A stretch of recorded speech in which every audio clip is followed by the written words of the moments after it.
Magluluto tayo ng cabbage mga pare ko. Simpleng pagkain lang at apat na itlog kasi nga nagugutom tayo. Here we go. Usap.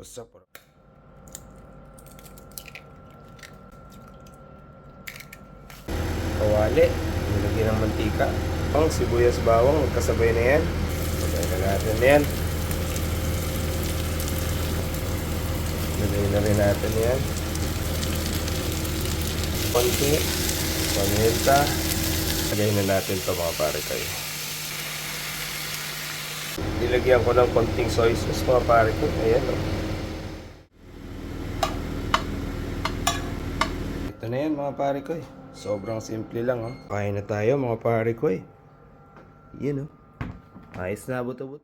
Bong sarap, 'di ba? Ganun lang kasimple mga pare ko. Ganun kadali.